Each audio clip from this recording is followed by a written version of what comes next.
حضرت نے 4 خواب کی حیثیتیں بیان کی ہیں، یہ آپ نے یاد کرنا، ان کو یاد رکھنا ہے کہ خواب کیا ہوتا ہے۔ اعلیٰ حضرت فرماتے ہیں ایک تو خواب ہوتا ہے نفس کی شرارت سے، جو کام بندہ سارا دن کرتا رہتا ہے وہی اس کی خواب میں وہی خواب آتی ہے اس کو، تو وہ خواب نہیں وہ خیال ہے، پہلی قسم یہ ہے، سمجھ آ رہی ہے بات؟ وہ خواب نہیں وہ خیال ہے۔ وہ نفس جو ہوتا ہے نا وہ چیز بنا کے، مثال ہے ایک آدمی پریشان ہے، اس کے پیسے ڈوب گئے، کاروبار نہیں چل رہا، وہ ٹینشن کا شکار تھا، رات وہ پریشانی میں سویا تو خواب دیکھی کہ مکان بھی گر گیا۔ اب سویرے اٹھ کے اس کی بیوی پیر صاحب کے پاس چلی گئی پھونک مروانے، اس نے کہا بڑا کالا جادو ہو گیا، میں نے مکان گرتے دیکھ لیا، پتہ نہیں کیا بنے گا، تویز دے دے۔ تو پیر صاحب نے بھی کہہ دیا تینوں کسی نے کچھ کیتا ہے، چلو مسئلہ ہی ختم۔ اب وہ نہ کسی کا پتہ نہ کیا کیا اس کا پتہ، علم سے لوگوں کا تعلق نہیں ہوتا تو ان توہمات کا لوگ شکار ہو جاتے۔ اب یہ جو خواب اسے آیا ہے نا رات کو، یہ اصل میں اس کی ٹینشن تھی جو اسے آئی، وہ ڈپریشن تھا، تو رات کو وہ خواب بن کے اس کے سامنے، بات کی سمجھ آ رہی ہے آپ حضرات؟ مجھ سے کئی لوگ آ کے کہتے ہیں خواب بڑے برے آتے ہیں، تو میں کہتا ہوں ٹھیک ہے، آپ برے ناول پڑھنے چھوڑ دیں، میڈیا پہ بری چیزیں دیکھنی چھوڑ دیں۔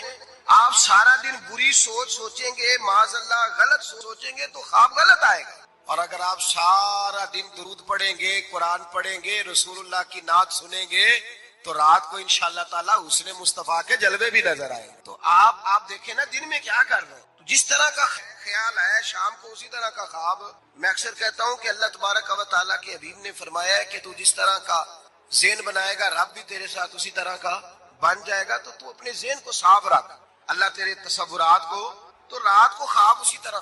ہمارے چھت پہ میں اپنے ابا جی کے ساتھ سویا کرتا تھا، اور وہ زندگی کے بڑے خوبصورت لمحات تھے، وہ اپنی زندگی کے تجربات بیان کیا کرتے تھے۔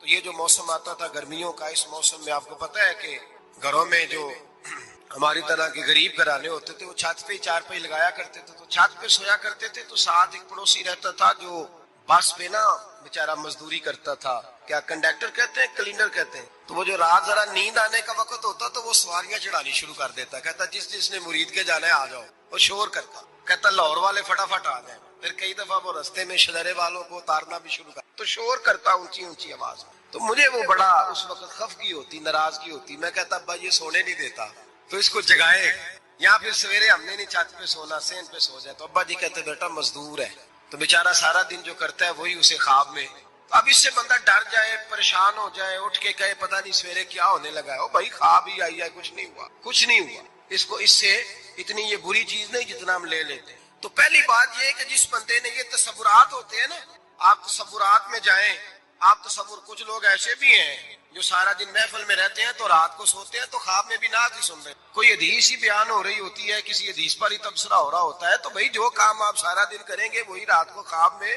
آئے گا۔ ایک دوست ہے بڑی محبت والا، کہنے لگا صاحب راتی خواب میں بڑے پیسے دیکھے نے، دعا کرو اللہ دے چھڑے، میں کہ ساری دیہڑی پیسے سوچیے تو رات میں ہونے ہی نہیں نا، جو سوچنا ہے وہی رات کو خواب میں سوچا، سارا دن تو نے پیسے تو آ گئے تیری خواب میں، تو چلو میں نے کہا خواب کا تو مزہ لینا، پھر اللہ تبارک و تعالیٰ فضل کرے گا، آ ہی جائیں گے اس کے کرم سے۔ عام دام برسر مطلب پہلی خواب وہ ہے جو اس کی شرارت ہے، جو آپ کے اندر ہوتا ہے وہ سامنے آ جاتا ہے، ڈراؤنی چیزیں نہ دیکھیں، برے ناول نہ پڑھیں، کوئی سوچ اپنی غلط نہ کریں تو انشاءاللہ خواب برا۔ بات کی سمجھ آ رہی ہے حضرات؟ ایک دوسرا خواب، میرے اعلیٰ حضرت فرماتے ہیں اکثر شیطان آدمی سے کھیلتا ہے، خود نبی کریم صلی اللہ علیہ وسلم نے فرمایا کہ شیطان رات کو آدمی کی ناک پہ بیٹھ کر، صحابہ نے عرض کیا یا رسول اللہ صلی اللہ علیہ وسلم وہ ناک پہ کیوں بیٹھتا ہے؟ تو حضور فرماتے ہیں اس لیے کہ اگر رات کو، وہ کہتا ہے اگر بندہ مرنے لگا، سانس اکھڑنے لگا تو میں معاذ اللہ اسے بے ایمان کر کے، تو شیطان خواب دکھاتا ہے آدمی کو، برے خیالات، وسوسے پیدا کر۔ بخاری مسلم میں میرے رسول کریم صلی اللہ تعالی علیہ وآلہ وسلم نے فرمایا جب تمہیں کوئی برا خواب آئے تو شیطان تم سے کھیل گیا، جب تم کوئی برا خواب دیکھو تو، یہ بخاری مسلم ہے، اور 3 نسخے حضور نے بیان فرمایا تم نے اپنی بائیں جانب منہ کرنا ہے اور 3 دفعہ تھوکنا ہے، ضروری نہیں کہ تو کیا ہے، تھو ہی کر دے، اپنی الٹی طرف جاگ رہے ہیں آپ لوگ، بات کی سمجھ آ رہی ہے؟ اللہ خیر کرے، رات کو کسی کو گھر میں خواب آ جائے تو باقی بھی نہیں سو سکتے، اتنا بڑا مسئلہ بن جاتا ہے، شور ہونے لگتا ہے۔ یہ نسخہ بتائیں گھر جا کے، یہ نسخہ عام نہیں، یہ میرے رسول پاک کا بتایا ہوا نسخہ ہے، اور یہ وہ نسخہ ہے کہ پہاڑ ٹوٹ سکتے ہیں، دریا بہہ سکتے ہیں، یہ بات غلط ہو سکتی، یہ سب سے بڑے پیر و مرشد کا نسخہ ہے۔ میرے رسول کریم صلی اللہ علیہ وسلم نے فرمایا بائیں جانب 3 دفعہ تھو کرے، تھوکے، اور 3 دفعہ اعوذ باللہ پڑھے، اور پھر حضور نے فرمایا خواب کا کسی سے ذکر نہ کرے، کسی کو خواب سنانا ڈراؤنا خواب آئے تو کسی کو سنانا، بیان نہیں کرنا، یہ حکم دیا ہے نبی پاک نے، ہمیں نصیحت فرمائی ہے، فرمایا الٹی جانب منہ کر کے 3 دفعہ تھوک دے، اعوذ باللہ پڑھ دے، کسی کو بتائے نہ، 3 باتوں پہ عمل کرے کہ رسول بیان کرتے ہیں کہ اس کا خواب اسے نقصان نہیں پہنچے۔ اللہ کے حبیب صلی اللہ علیہ وسلم نے اپنے آنے کا جو مقصد خود بتایا، ان مقاصد میں سے ایک مقصد حضور نے یہ بھی بیان کیا کہ اللہ تعالیٰ نے مجھے اخلاق عالیہ کی تکمیل کرنے کے لیے مبعوث فرمایا ہے، میں اخلاق کو بلندیوں تک پہنچانے کے لیے دنیا، نبی پاک صلی اللہ تعالیٰ علیہ وسلم نے نا ہمیں وہ والے اخلاق عطا کیے ہیں کہ اس سے زیادہ بہترین بات دوبارہ زمانے میں ہو سکتی نہیں۔ اور نبی کریم علیہ السلام خود ارشاد فرماتے ہیں، حضور فرماتے ہیں کمزور رائے والے نہ بنو کہ تم یہ کہتے پھرو کہ کوئی ہمارے ساتھ نیکی کرے گا تو پھر ہم نیکی کریں گے، کمزور رائے والے نہ بنو، بلکہ فرمایا کوئی نیکی کرے یا نہ کرے تم نے نیکی ہی کرنی، تم نے بھلائی ہی کرنی ہے، خیر کا رویہ ہی اختیار کرنا۔ اخلاقی قدریں قوموں کی جب اونچی ہو جاتی ہیں، اور ایک بات اور بھی اپنے ذہن میں رکھیں کہ خلق کہتے ہیں ظاہری صورت کو، خلق کہتے ہیں باطنی اور صاف کو، اس لیے میں اکثر کہتا ہوں کہ صرف میٹھا بولنا ہی اخلاق نہیں، سچ بولنا اخلاق ہے، بخل سے بچنا اخلاق ہے، سخاوت کرنا اخلاق ہے، عاجزی اخلاق ہے، کسی کو عزت دینا یہ اخلاق ہے، اپنی طبیعت میں حوصلہ پیدا کرنا، بے صبری سے بچنا، شکر کا مزاج اختیار کرنا یہ اخلاق ہے۔ میٹھا تو لوگ اپنے مطلب کے لیے بھی بولتے ہیں، میٹھا تو لوگ کام نکلوانے کے لیے بھی بولتے ہیں، میٹھا تو لوگ بندوں کو راضی کرنے کے لیے بھی بولتے ہیں، لیکن یہ جو بندہ زبان کے ساتھ لوگوں کو قائل کرتا ہے یہ لمبا نہیں چلتا، آہستہ آہستہ لوگوں کو پتہ چل جائے یہ تو سب کے ساتھ ہی ایسا ہے، یہ تو بندے کو قابو کرتا ہے لفظوں کے ہیر پھیر میں، تو نرا یہ اخلاق نہیں۔ میں کہا کرتا ہوں کہ کسی کی منہ پہ اس کی تعریف کرنا یہ اخلاق نہیں، یہ تو کئی دفعہ خوشامد بن جاتی ہے، کوئی کسی کے بارے میں غلط لفظ کہہ رہا ہو اور اس کی پیٹھ کے پیچھے کہنا نہیں تو غلط کہہ رہا ہے، تجھے پتہ ہی نہیں، یہ بات تو درست نہیں کر رہا، اصل بات اس طرح ہے، یہ اعلیٰ اخلاق والے ہونے کی علامت، کسی کو غیبت سے بچایا بھی جائے اور خود بچا بھی جائے۔ اخلاقی بلندیاں اور اخلاقی رویے اونچے کرنے کے حضور آئے۔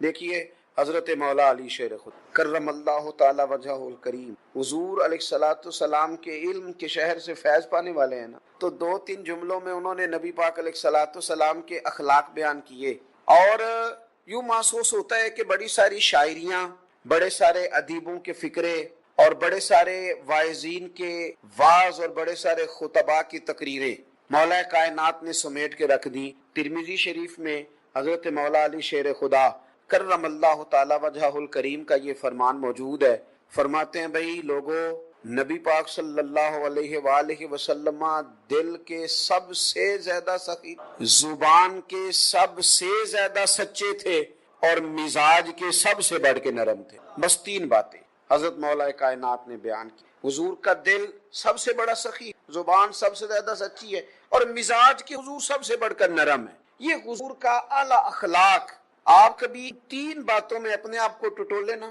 ہماری زبانیں سچ کتنا بولتی، جو اللہ نے ہمیں اپنے فضل سے دیا ہے ہم مالک نہیں بن کے بیٹھ گئے، وہ نکال کے کسی اور کو دینا ہمیں کس قدر زیادہ مشکل محسوس ہوتا ہے، اور ہمارے مزاج بڑے نرم ہیں پر اپنے حق میں، اپنی ساری غلطیوں سمیت اپنے آپ سے پیار ہے۔ پتہ ہے نا ہمیں سب سے زیادہ اپنی غلطیوں کا پتہ ہوتا ہے، اپنی ساری غلطیوں کے باوجود اپنے آپ سے پیار ہے، اور دوسرے کی 1-2 پتہ چل گئی تو گھن کھانی شروع کر دی۔ حضرت مولا علی فرماتے ہیں مدینے والے محبوب سب سے زیادہ نرم دل، شفقت کرنے والے تھے، کرم فرمانے والے تھے۔ دوسری بات، انسان کا جو حسن تکلم ہوتا ہے نا، اس کا جو بات کرنا، وہ بڑا معنی رکھتا ہے۔ کچھ لوگ کہتے ہیں یار چل کام نہ کرنا، بات تو ٹھیک کرنا، چل تو ہم جو کہہ رہے ہیں اس کو تسلیم نہ بھی کرنا پر تیرا لہجہ تو ٹھیک ہو نا۔ نبی پاک صلی اللہ تعالی علیہ وسلم جب بات کرتے تھے نا تو حضرت عائشہ صدیقہ رضی اللہ تعالی عنہ فرماتی ہیں تمہاری طرح تیز تیز باتیں نہیں کرتے، بلکہ اللہ کے پیارے حبیب صلی اللہ تعالی علیہ وسلم کا کلام تو اس طرح ہوتا تھا کہ ہر جملہ دوسرے جدا ہوتا تھا اور باتیں واضح ہوتی تھی۔ اور اتنی بڑی بات کہہ دی، اما عائشہ صدیقہ رضی اللہ تعالی عنہ فرماتی ہیں کہ نبی کریم کی تو کوئی باتیں گننا چاہتا تھا تو گن بھی سکتا تھا۔ شیریں گفتاری یعنی دھیمے لب و لہجے میں بات کر، کئی دفعہ نا اما خود ہی بات کر کے بھول بھی جاتی ہے، بزرگ ہو گئی ہے نا، ابا جی کئی دفعہ بات کر کے بھول جاتے ہیں، انہوں نے خود کوئی کام کہا ہوتا ہے خود ہی اس پہ ناراض ہو جاتے ہیں۔ اب اولاد کا کیا ذمہ ہے، کہ وہ اماں ابا کے اس بڑھاپے پر معاذ اللہ طنز کرے کہ آپ کل یہ کہہ رہے تھے آج یہ کہہ رہے ہیں. ان کے لیے حکم یہ ہے کہ وہ نہ شفقت کے بازو پھیلائیں. عرش کا مالک کہتا ہے اوف بھی نہیں کرنی تو، کیونکہ وہ تیرے سامنے بڑھاپے کو پہنچ گئے. تو کیا ٹھیک ہے، جو کل کہا تھا وہ بھی ٹھیک ہے، جو آپ آج کہہ رہے ہیں میں اس کے لیے بھی تیار ہوں. یہ ہوتا ہے اعلیٰ اخلاق کا مظاہرہ. لیکن اگر آپ کہیں جناب کل آپ نے یہ کہا تھا آج آپ یہ کہہ رہے ہیں، تو یہ بات کی کمزوری ہے، اس سے ہمیں نکلنا چاہیے. جب انسان چھوٹا ہوتا ہے اس کا ذہن کمزور ہوتا ہے، جب وہ بڑا ہوتا ہے تو اللہ اس کے حوصلے کو بھی بڑا کر دیتا. تو ہم بعض اوقات اس طرح کی باتیں کرتے ہیں یا ہمارے بڑے کرتے ہیں کہ ہمارے پاس سخت جواب ہوتا ہے، ہم دے سکتے ہیں، لیکن ہمیں حکم یہ ہے کہ تم نے اپنی عقل دیکھ کے جواب نہیں دینا، سامنے والے کا منصب دیکھ کے جواب دینا. وہ دیکھنا ہے کہ وہ بندہ کس طرح کا ہے. اگر آپ کہیں کہ جناب میرے پاس شعور بڑا ہے تو میں ایسے کر دوں گا، تو یہ انداز پھر ٹھیک نہیں. دوسری بات، مسواک کرنا بھی سنت ہے، میٹھا کھانا بھی سنت ہے، اور گوشت کھانا بھی سنت ہے ویسے، اور سید الطعام ہے، کدو شریف کھانا بھی سنت ہے، اور جناب شادی کرنا بھی سنت ہے. یہ ساری سنتیں لوگوں کو یاد ہوتی ہیں، اچھی بات ہے، بڑی اچھی بات ہے. لیکن مسکرا کے بات کرنا بھی حضور سنت ہے، یہ والی بھی یاد کر لینی چاہیے. چلے اس میں بھی بھلا ہوتا ہے، ابا جی کا دل راضی ہو جائے گا اس بات سے، اماں جی خوش ہو جائیں گی. بڑے بھائی کو آپ مسکرا کے ملیں گے تو راضی ہو جائے گا، غریب آدمی سے مسکرا کے ملیں گے تو خوش ہو جائے گا. نبی پاک صلی اللہ تعالی علیہ وسلم نے جو حیات نور گزاری ہے وہ غموں کے بیچ گزاری ہے. حضور فرماتے ہیں سارے نبی ستائے گئے پر میں سب سے زیادہ ستایا گیا، لیکن اس کے باوجود ان غموں کے بیچ حضور مسکراتے تھے. حضور مسکراتے تھے، اور مسکراتے بھی اس طرح تھے کہ کہہ کہا لگا کر نہیں ہنستے تھے. یعنی مسکرانا بھی وہ جو ڈھب اور سلیقے کا، سنجیدگی کا، مسکرانا بھی حسن والا، اس طرح نہیں کہ غیر سنجیدگی چھلکے. حضور مسکراتے تھے، غموں کے بھی مسکراتے تھے، پورا منہ کھول کے نہیں. حضور کے لبہائے مبارکہ میں دانت نظر آتے تھے، اور حضور مسکراتے تھے تو نور نکلتا تھا، مسجد نبی کی دیواریں روشن ہو جاتی. حضرت سیدنا عبداللہ بن حارث رضی اللہ تعالیٰ عنہ فرماتے ہیں، ترمذی میں موجود ہے، فرماتے ہیں میں نے دنیا میں کسی کو اتنا مسکراتے نہیں دیکھا جتنا مدینے والے محبوب مسکرایا کرتے تھے. آپ مسکرائیں، آپ کے لہجے اچھے ہوں، آپ مطلب حرج کیا ہے اگر آپ تھوڑا سا کسی بات پہ مسکرا دیں گے، کوئی مسئلہ نہیں. آپ تھوڑا سا آپ محسوس کریں گے کہ آپ طاقتور ہو گئے ہیں آپ نے اگر اخلاقی رویہ، مثلا اس میں کوئی شک نہیں کہ میاں صاحب باہر سے تھکے ہوئے آئے ہیں، اس میں کوئی شک نہیں کہ خامد صاحب بڑے بڑے مسائل کا انہیں سامنا کرنا پڑتا ہے، اس بات سے میں آگاہ ہوں. پر بیگم بھی تو صبح سے بیٹھی ہے نا، اس نے بھی تو کسی سے بات کرنی ہے نا، کوئی آئے تو یہ صاحب آئے ہیں تو ان کا خیال ہے کہ سارے پیچھے با ملاحظہ پیچھے ہٹ جاؤ اور مجھے سونا ہے. بستر جھڑا ہوا ہو، تکیہ لگا ہوا ہو، اور کوئی آدمی سی نہ کرے. آپ کو پتہ ہے اللہ تعالیٰ نے مرد کو فضیلت دی، اللہ نے مرد کو حوصلہ بڑھا دیا ہے، عقل بڑھی ہے. کس لیے؟ وہ اسی لیے دی کہ اس نے عورت کے ساتھ اس کی اس کم فہمی کے مقابلے میں اپنے حوصلے کو بڑا کر کے دی. تو یہ جلد باز ہو جاتا ہے، یہ سختی کرتا ہے. بڑے مسائل ہوتے ہیں باہر، اس میں کوئی شک نہیں. دنیا کے ساتھ نبھا کرنا، مردوں کے لیے کاروبار کرنا، دنیا کو ڈیل کرنا بندے کو باتیں پوری طرح چور کر دیتی. لیکن اگر آپ باہر کی پریشانیاں گھر لے آئیں گے تو گھر والوں نے بھی تو کہیں آنسو بہا کے دکھانے ہیں نا، انہوں نے بھی تو سارے دن کی آزمائشیں بیان کرنی ہے نا. حضرت مولانا نقی علی خان صاحب فرمایا کرتے تھے مجھے دعا مانگنے کا طریقہ میری بیوی نے سکھایا ہے. اور سب کس طرح فرمانے لگے، اس نے مجھے کوئی کام کہا، کوئی پیسے جہاں لگنے تھے تو میں نے کہا بھی میرے پاس نہیں، کچھ دنوں میں آئیں گے تو میں دے دوں گا. تو پھر اس نے ایک دن یاد کرایا کہ جناب وہ میں نے کہا تھا کہ پیسے تھوڑے سے چاہیے تھے، تو کہتے میں نے کہا بھی نہیں ہے میرے پاس، جیب خالی ہے، بالکل حالات ٹھیک نہیں، ملتے ہیں تو دیتا ہوں. کہتے اس نے کچھ دن چھوڑ کے پھر یاد کرایا تو میں غصے میں آ گیا. میں نے کہا تو کیا مجھے بے عزت کرتی رہتی ہے، تمہیں کہا نا میرے پاس نہیں ہے، جب آئیں گے تو دے دوں گا. کوئی باتیں کرنے والی روز ہی کسی آدمی کو پریشان کرنا. کہتا جب میں نے سخت بات کی تو اس بھلی مانوس عورت نے پہلے بات سن لی، پھر جب میرا غصہ اتر گیا تو اس نے ایک بات کی تو میں رو پڑا. کہنے لگی آپ ہی تو میرے خاوند ہیں، آپ سے نہ کہوں تو پھر میں کس سے جا کے کہوں. کہتے میں رو پڑا، مجھے نہ دعا مانگنے کا طریقہ آ گیا. وہ کہنے لگی آپ کیوں رو رہے ہیں؟ تو میں نے کہا جب میں بھی اپنے رب سے کہوں گا نا مالک تو ہی میرا رب ہے، تجھ سے نہ کہوں تو پھر میں کس سے کہوں، تو پھر میرا اللہ بھی میرے اوپر رحمت فرمائے گا. تو تھوڑا سا نا اخلاق کی بلندیاں، طبیعتوں میں بلندیاں، اپنے باطن پہ تھوڑی سی توجہ. ہم نے سارا زور ظاہر کو سنوارنے پہ لگا دیا ہے، سارے رنگ ہم نے اپنے ظاہری بود میں بھرنے میں صرف کر دیے. اگر تھوڑی سی توجہ اخلاق پہ دی جائے. میں نے نا میرا ایک شوق ہے سیرت لکھنے کا، سیرت کی چیزیں جمع کرنے، یہ میرا محبوب ترین مشغلہ ہے. تو میں جب حضور کی مکمل سیرت پڑھتا ہوں تو میں ایک نتیجے پہ پہنچتا ہوں کہ نبی پاک صلی اللہ تعالیٰ علیہ وسلم کی جو حیات مبارکہ ہے نا، اس کا سبق ہے یک طرفہ نیکی، یک طرفہ نیکی۔ وہ والی نیکی نہیں کہ کوئی میرے ساتھ کرے گا تو میں بھی کروں گا، کوئی میٹھا بولے گا تو میں بھی بولوں گا، کوئی میری طرف آئے گا تو میں اس کی طرف بھی جاؤں گا، کوئی میرے بچوں سے پیار کرے گا تو میں۔ سیرت نبوی کا یہ سبق نہیں۔ سیرت نبوی کا سبق یہ ہے کہ جو روڑے مارے گا اسے پھول دیں گے۔ سیرت نبوی کا یہ سبق ہے کہ جو ترش بولے گا جواب میں مسکرائیں گے۔ سیرت نبوی کا یہ سبق ہے کہ جو لوگ قیدی بنا کے بدر میں آئیں گے نا، صحابہ خود بھوکے رہیں گے اور قیدیوں کو روٹیاں کھلائیں گے، اگرچہ دشمنوں کو قید کیا۔ سیرت یک طرفہ نیکی کا سبق دے، دو طرفہ نہیں۔ ہم نے تو نیکی کو تجارت بنا لیا ہے کہ پہلے تو میرے ساتھ کر، پھر میں تیرے ساتھ کروں گا، تو میرے گھر آ تو پھر میں تیرے گھر آؤں گا۔ یہ آپ عبادت کر رہے ہیں، تجارت کر رہے ہیں۔ یک طرفہ نیکی یہ حسن پیدا کرتی ہے۔ اور تیسری بات میرے عزیز یہ کہ اللہ رسول کی رضا کے لیے غصہ ناراضگی صرف اللہ رسول ذات کے لیے، ورنہ آپ کی ذات ایک بت بن جاتی ہے، وہ بڑی ساری چیزوں میں رکاوٹ بن جاتی ہے۔ ہم نے نا جتنی آج تک جنگیں لڑی ہیں، جتنی آج تک ہم نے مشقتیں کی ہیں، وہ ذات کے لیے۔ میں دیکھتا تھا ہمارے دیہاتوں میں ایسے کسی نے خبر چھوڑ دی کہ فلانے نے تیرے خلاف بات کر دی، پوری تصدیق بھی نہیں۔ حالانکہ قرآن مجید فرماتا ہے کہ جب کوئی فاسق خبر لے کے آئے پہلے اس کی تحقیق کر لیا کرو کہ ٹھیک بھی ہے کہ نہیں۔ کسی نے بات کر دی وہ فلاں نے تیرے خلاف بات کیا، تو کہتے ہیں میں پوچھ نہیں لینا، دو چار بندے لے کے تو گھر پہنچ گئے۔ مفت کے جھگڑے، یہ سب ذاتیات کی جنگ ہے، اس سے باہر آئیں۔ آپ اپنی ذات کے لیے کتنا کو لڑیں گے؟ مثلا میں کیا ہوں، ہم کیا ہیں، اپنے آپ کو کہاں تک لے جانا چاہتے ہیں، کیا بلندی ہے ہماری، کیا ہم پانا چاہتے ہیں، کیا ہے ہمارے پاس؟ وہ مٹی کا ڈھیر جس کو ایک رات سونے نہ دیا جائے تو اپنی ٹانگ پہ کھڑا نہیں ہو سکتا۔ وہ کمزور آدمی کے 24 گھنٹے روٹی نہ کھائے تو اپنی ٹانگوں پہ لڑکھڑاتا پھر۔ مثلاً کیا ہے؟ ایک بخار چڑھ دے تو ہم سے اپنا آپ سنبھالا نہیں جاتا، ایک دانت میں درد نکل آئے تو ہم کھڑے ہونے کے قابل نہیں۔ کیا ہے؟ کروڑوں روپیہ تجوریوں میں پڑا ہے پر ڈاکٹر کہتے ہیں تیرا علاج کوئی نہیں۔ کیوں اپنی ذات کی جنگ لڑتے لڑتے ہم اپنوں کو ہارنے پہ تلے ہوئے؟ کئی اپنے ہم ہار گئے پر ہم نے ذات کی جنگیں لڑی۔ آؤ نا یارو، ہمارے کئی اپنے ہیں، ہمارا دل کرتا ہے ہم ان کے ساتھ اٹھیں بیٹھیں کھائیں پیئیں بات کریں، کوئی رٹا نہیں۔ وہ کوئی بد دین ہوئے، کوئی بد مذہب نہیں، کوئی بد عقیدہ نہیں، صرف ہماری ذات سے ان کا مسئلہ تھا، ہماری شان کے مطابق وہ چل نہیں سکے، جی حضوری نہیں کر سکے، ہم نے اتار پھینک۔ دل کرتا ہے اپنوں کے بیچ بندہ وقت گزارے، لیکن ہم نے نا ذاتیات کی جنگ میں کوئی بھی نہیں ہارا، ہم اپنے آپ سے ہار گئے۔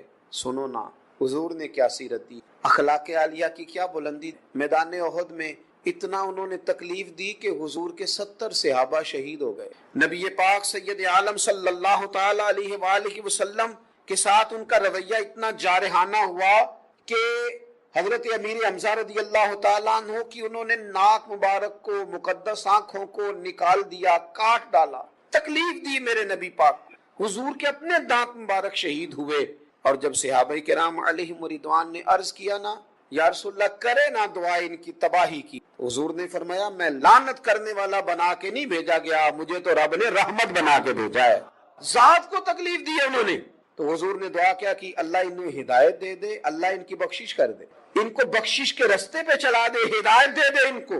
نبی کریم ہدایت کی دعا مانگ رہے ہیں، لیکن ایک مقام ایسا آیا ہے جہاں میرے نبی پاک صلی اللہ تعالی علیہ وسلم نے دعا کی کافروں کے لیے۔ مسند امام احمد بن حنبل میں یہ روایت آپ کو ملے گی، غزوہ خندق کے موقع پر مدینے کا دفاع کرتے کرتے کافروں نے اتنا پریشان کیا کہ صحابہ کی نماز عصر قضا ہو گئی۔ ذات کو تکلیف دی تو کوئی حضور نے ان کے لیے دعا نہیں کی، تباہی کی۔ عصر کی نماز رہ گئی صحابہ کی، قضا ہو گئی، تو میرے رسول نے ہاتھ اٹھائے، کہا اے اللہ انہوں نے ہمیں عصر نہیں نہ پڑھنے دی، تیری بارگاہ میں سجدہ نہیں نہ کرنے دیا، مالک ان کے پیٹوں کو آگ سے بھر دے، یہ تیرے رستے میں رکاوٹ بن گئے، صحابہ نماز نہیں پڑھ سکے، ان کے پیٹ آگ سے بھر دے۔ ذات کے لیے نہیں، اگر مسئلہ ہے تو حدود اللہ کے لیے، اگر کہیں کو معاملہ ہے تو وہ جو بندہ اللہ رسول کے رستے میں آئے اس سے مسئلہ ہے، باقی مسئلہ دعا فرمائی ایک حضور نے، ایک فرمائی مسند احمد میں موجود، اللہ انہوں نے اثر نہیں پڑنے دی، ان کے پیٹ آگ سے بھر دے۔ ہم نے کیا کیا ہوا ہے؟ میرے ساتھ فٹ نہیں ہے تو بندہ ٹھیک نہیں ہے۔ وہ کسی شخص نے کہا تھا کہ میں نا برا نہیں تھا، بس لوگوں کے مطلب کا نہیں تھا، مطلب پہ پورا نہیں اترا تو میں برا بن گیا۔ حالانکہ آپ نہ رکھیں کسی سے تعلق، لیکن نفرت انگیزی تو نہ کریں۔ آپ کو کوئی بندہ اچھا نہیں لگتا تو آپ سوسائٹی میں یہ والا رنگ تو نہ اختیار کریں کہ بندہ ہی غلط ہے۔ وہ کسی نے کہا تھا کہ تعلق توڑ دینے کے بھی کچھ آداب ہوتے اور کسی کو چھوڑ دینے کے بھی کچھ آداب ہوتے، اور قاتل کو کوئی قتل کے آداب سکھا دے، دستار کے ہوتے ہوئے سر کاٹ رہا ہے۔ لوگ سمجھتے ہی نہیں چیزوں کو۔ وہ بھائی نبی پاک صلی اللہ علیہ وسلم نے کیا فرمایا؟ میں کہہ رہا ہوں کہ وہ اخلاق سکھائے حضور نے کہ اس سے بڑی بات ہو ہی نہیں سکتی۔ نبی کریم علیہ السلام نے فرمایا کسی کو قتل بھی کرنا پڑ جائے نا، عرب کے لوگ قتل نہیں کرتے تھے جلدی، وہ سزا دیتے تھے، ہاتھ کاٹ دیا، پھر پیر کاٹ دیے، پھر دوسرے ہاتھ کاٹ دیا، اذیت دے دے کے مارتے تھے۔ حضور نے فرمایا کبھی قتل بھی کرنا پڑ جائے نا کسی کو، اللہ کے رستے میں کسی کافر سے قتال بھی کرنا پڑ جائے تو قتل بھی اچھے طریقے سے کرنا، زیادہ تکلیف نہ دینا۔ جانور کے بارے میں بھی کہا کہ جانور کو ذبح کرو تو اس طرح نہ کرو کہ اسے تکلیف ہو، چھری بھی اس کے سامنے تیز نہ کرو۔ تو جہاں آپ کو یہ تک سبق دیا جا رہا ہے کہ لڑنا بھی پڑ جائے، تو حضور نے صحابہ کو نصیحت کی تھی کہ جب تم میدانوں میں نکلو گے نا تو دیکھنا کافروں کی فصلیں نہ تباہ کرنا، بچوں پہ حملہ نہ کرنا، درخت نہ کاٹنا، جو آدمی ہتھیار نہ اٹھائے اس کے خلاف نہ لڑنا، خیال رکھنا۔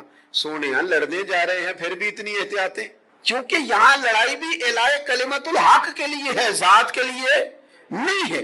یہ اخلاقی بلندی جب تک مومن اپنے اندر پیدا نہیں کرتے۔ میں اپنے دوستوں سے نا اور اپنے آپ سے بھی ایک بات اکثر کرتا ہوں، اپنے جو میرے عزیز ہیں ان سے بھی میں کئی دفعہ کہتا ہوں کہ رب نے جو میرے لیے چچا پسند کیا تھا نا وہ اللہ نے میرا چچا بنایا، اللہ نے جو ماموں میرے لیے پسند کیا رب نے میرا وہ والا ماموں بنایا، جو خاندان اللہ نے میرے لیے پسند کیا مجھے پسند کیوں نہیں؟ اللہ نے میرے لیے پسند کیا، جو اللہ نے جس خاندان میں بہتر سمجھا وہاں پیدا کیا ہے نا۔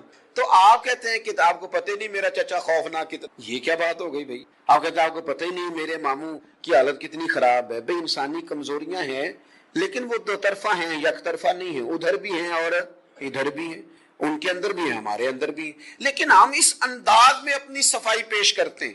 کچھ رشتہ دار واقعتاً اس قسم کے ہوتے ہیں کہ رویہ سخت ہو، اور کچھ لوگ اس دنیا میں واقعی ایسے ہیں جو لالچ کے طور پر کبھی آ کے ملتے ہیں۔ کچھ لوگ وقت پڑ جائے تو وہ بڑا اپنا اپنا کہہ کے پیارا پیارا کہہ کے کام نکلواتے، اس میں شک نہیں۔ لیکن آپ سے ایک بات کر لوں، حضرت عبداللہ ابن عمر رضی اللہ تعالیٰ عنہ کا جو غلام زیادہ نفل پڑھتا تھا نا آپ اسے آزاد کر دیتے۔ کچھ غلاموں کو پتہ چل گیا کہ یہ نفل زیادہ پڑھنے پہ آزاد کر دیتے، انہوں نے نا زیادہ نفل پڑھنے شروع کر دیا، آپ نے آزاد کر دیا، پھر دوسرے نے زیادہ نفل پڑھے آپ نے آزاد کر دیا۔ ایک دن آپ کو بیٹا کہنے لگا حضور یہ بعد میں پتہ نہیں پوری 5 بھی پڑھتے ہیں کہ نہیں، آپ کو دکھا دکھا کے زیادہ نفل پڑھتے ہیں کہ میں ہم آزاد ہو جائیں گے، تو یہ آپ کو دھوکہ دیتے ہیں۔ یہ میرے نبی پاک کی تربیت۔ حضرت عبداللہ ابن عمر رو پڑے، فرمانے لگے پتر تیرا کیا خیال ہے؟ مجھے پتا نہیں، مجھے پتا ہے کہ مجھے دکھانے کے لیے اور مجھے اپنے حق میں قائل کرنے کے لیے اور آزاد ہونے کے لیے ایسا کرتے ہیں، پر یہ مجھے رب کے نام پہ دھوکہ دینا چاہتے ہیں نا، تو دے رب کے نام پہ دھوکہ، یہ دے میں اللہ کے نام پہ دھوکہ کھانے کو تیار ہوں۔ تو یار کوئی شخص اگر صلہ رحمی کے نام پر، رشتے کے نام پر آپ کو لوٹتا ہے تو لوٹ جائیں، کیا حرج ہے؟ اعتراض کیا ہے؟ اللہ نے وہاں پیدا کیا، لوٹ جائیں تھوڑی دیر کے لیے، غیر بھی تو لوٹ کے لے ہی جاتے ہیں نا، تو چلو کوئی اپنا لوٹ جائے تو حرج کیا ہے؟ اعتراض کیا ہے؟ وہ کسی نے کہا تھا کہ انگ یاری دا پالن اوکھا جویں تند سوتر دی کچی، ایک کھچے تے دوجا چھڑدا جاوے تاں رہندی جے پکی۔ اگر رشتے نبھانے ہیں تو دونوں طرف سے کھینچو گے تو ٹوٹ جائے گا۔ انگ یاری دا پالن اوکھا کیویں؟